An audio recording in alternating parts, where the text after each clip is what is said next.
उस रात आपके गोलों की बरसात हुई। गुलामी की बेड़ियों में बंधे जानवर जुल्म और अत्याचार के नाम पर आए दिन सूली पर लटका दिए जाते थे। फिर उस रात हुआ एक बड़ा धमाका और सब बदल गया। ये बात है उन दिनों की जब भीमा सिंह के यहाँ 2 पुत्रों का जन्म हुआ था। भीमा की माँ चाहती थी वो अपने दोनों पुत्रों को लेकर अपने मायके चली जाए। वो वहशी दरिंदे कभी भी अपनी दरिंदगी मेरे बेटों पर न दिखा सके, इसीलिए मैं इन्हें यहाँ से बहुत दूर ले जाऊंगी। ये मेरे पुत्र हैं। इस जन्मभूमि पर खुशियाँ या जुल्मों के पहाड़ टूटे, ये यहीं रहेंगे। भीमा और उसकी पत्नी में बहस हुई और वो अपने बड़े बेटे रघुबीर को अपने साथ ले गई। भीमा का छोटा पुत्र वीरा सिंह अभी मात्र 7 साल का ही हुआ था और वो अपने पिता के साथ घनी रात के अंधेरे में बैलगाड़ी से दूसरे इलाके में जा रहा था। रास्ते में ही उन्हें पेड़ से लटकी हुई कुछ लाशें दिखाई दी। चलो वीरा, चलो, बैलगाड़ी को मोड़ लो, चलो चलो यहाँ से, अभी आगे जाना सही नहीं होगा, जल्दी निकलो यहाँ से। तब वो वापस मुड़ गए और अपनी गुफा पर आ गए। घर आकर वीरा सिंह ने अपने पिता से सवाल करने शुरू कर दिए। बाबा, क्या आप बता सकते हैं उन्हें वहाँ क्यों लटकाया गया था? हाँ बेटा, ये जैक्सन राज है। बेटा, हम सब यहाँ के रखवाले जरूर हैं, लेकिन यहाँ राज उन्हीं का चलता है। सालों पहले जैक्सन अपने लुटेरों के साथ हमारे जंगल में घुस आया। उसने हमसे हमारे अधिकार छीन लिए और चंद दिनों में इन्होंने अपने बल और हथियारों से डराकर हमें जिंदा लाश बना दिया। वो जानवरों की अनाज की बोरियां और सामान लूट लूट कर ले जाने लगे। उस जैक्सन की ताकत और सेना इतनी बड़ी है कि उसका कोई मुकाबला नहीं कर सकता। जिंदा लाश बनकर जुल्म सहने से तो बेहतर है बाबा हम विद्रोही बनकर मर जाएं। चलो मेरे साथ चलो। वीरा अपने पिता को एक गुरु के पास ले आता है। गुरुजी, मैंने सुना है आप कई जंगलों का भ्रमण कर चुके हैं। क्या हर जंगल में जैक्सन के सिपाही इसी तरह से बेकसूरों को मार रहे हैं? हाँ, इसी तरह मार रहे हैं।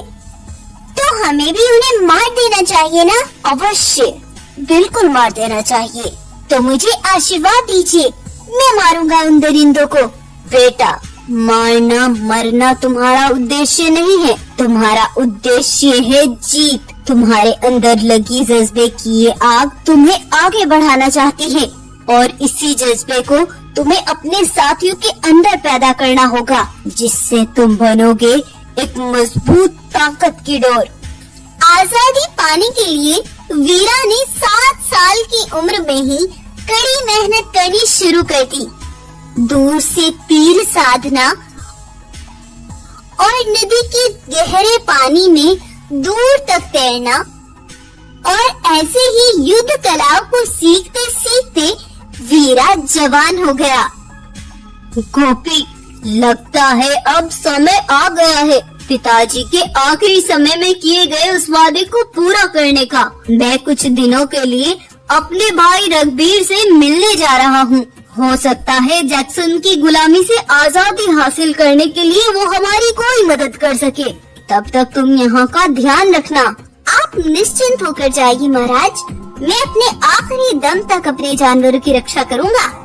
तब वीरा अपने जंगल के जानवरों को इकट्ठा करता है। भाइयों, सालों से जैक्सन अपना जुल्म दिखाकर हमसे हमारा धन छीनता आया है, लेकिन मैं अपनी प्रजा को आगाह करता हूँ, कोई भी अपने घर, जमीन या फसल से उसे धन का कितना भी हिस्सा नहीं देगा। और मैं देखता हूँ इस बार वो कैसे वसूली करता है।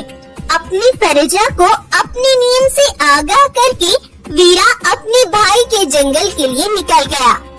लेकिन उधर जैक्सन बाघ ने अपने खास सिपाही से कहा, हर जंगल के हर इलाके में जैक्सन का ये नियम लागू करा दो कि उनके व्यापार का आधा हिस्सा वो जैक्सन को देंगे और जो नहीं मानता उसे दुनिया से मिटा दो। तब जैक्सन का एक खास सिपाही अपनी दहशत दिखाकर किसानों, काश्तकारों और आम जनता वासियों के धन का आधा हिस्सा लूटकर अपने जंगल ले आए।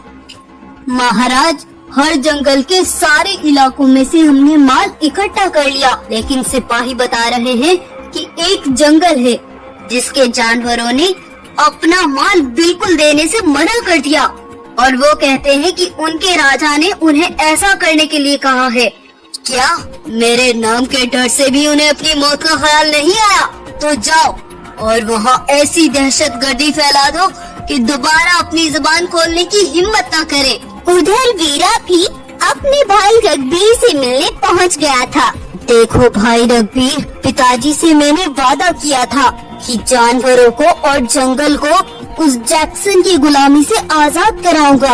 अगर हम दोनों मिलकर उसके जुल्मों को खत्म करने की कोशिश करेंगे तो बाकी जंगलों के राजा भी हमारा साथ जरूर देंगे। जानता है क्या बोल रहा है तू? जैक्सन कोई नाम नहीं, वो एक खौफ है जो सबके दिलों और सांसों पर मंडराता है और मुझे मरने की अभी कोई जल्दी नहीं है, तो मैं तेरी कोई मदद नहीं कर सकता। रघुबीर ने उसका साथ देने से मना कर दिया और वीरा दुखी मन से वापस अपने जंगल की तरफ लौट गया। वीरा जंगल में आगे बढ़ रहा था तो हर जगह उसे धूल ही धूल और धुआं ही धुआं दिखाई दे रहा था। वो थोड़ी और आगे बढ़ा तो देखा जानवरों की पूरी बस्तियां जली हुई थी। तभी वीरा को किसी की चीखों की आवाजें सुनाई दी तो वो तेजी से उसी दिशा में दौड़ा तो देखा उसका दोस्त गोपी सूली पर लटका हुआ था। मेरे दोस्त, मेरे भाई, ये तेरे साथ क्या हो गया? किसने किया है ये? मैं उसे मार डालूंगा। क्या हुआ है ये? किसने किया है? मुझे सब बताओ। वो एक एक करके सबको ऐसे ही मार देगा महाराज। हम हमेशा उसके गुलाम भी बनकर रहेंगे। महाराज, आज जैक्सन के कई सिपाही फसल पर लगन की वसूली करने आए थे। हमने उन्हें साफ मना कर दिया कि हमारे महाराज ने धन देने से मना कर दिया है, तो वो वापस भी चले गए और थोड़ी देर बाद वो अपने घोड़ों के साथ आए और उन घोड़ों ने हर जगह तबाही ही तबाही मचा दी। हमारे घर जलाने शुरू कर दिए और पूरी साल की मेहनत से आए अनाज की बोरियां वो ले जा रहे थे। तब आपके दोस्त गोपी ने उन्हें रोकने की बहुत कोशिश की, लेकिन महाराज उन्होंने गोपी को सूली पर चढ़ा दिया। बता देना अपने उस 2 टके के राजा को कि ये सब जैक्सन ने करवाया है। अभी तो एक को सूली पर चढ़ाया है। अगर धन का आधा हिस्सा ना दिया तो तुम सबकी चमड़ियां उधेड़ दी जाएंगी। हमने उसे धन नहीं दिया तो वो आगे भी यही करेगा महाराज। उसने भड़की हुई चिंगारी कहवा दी है। एक चिंगारी शोलों में बदलकर भड़कती आग बन जाएगी उसके लिए। वीरा ने बहुत हिम्मत दिखाई और गोपी का अंतिम संस्कार कर दिया। उसके बाद वीरा नदी की बड़ी गहराई से तैरते जैक्सन के जंगल की नदी तक पहुंच गया। वहाँ बंटी पानी पीने आया हुआ था। वीरा ने बंटी को वहीं दबोच लिया और उसे खून से नहला दिया और उसकी खाल उतारकर उसको पहन लिया और आगे चल दिया। वीरा बंटी की खाल में जैक्सन के दरबार तक पहुंच गया।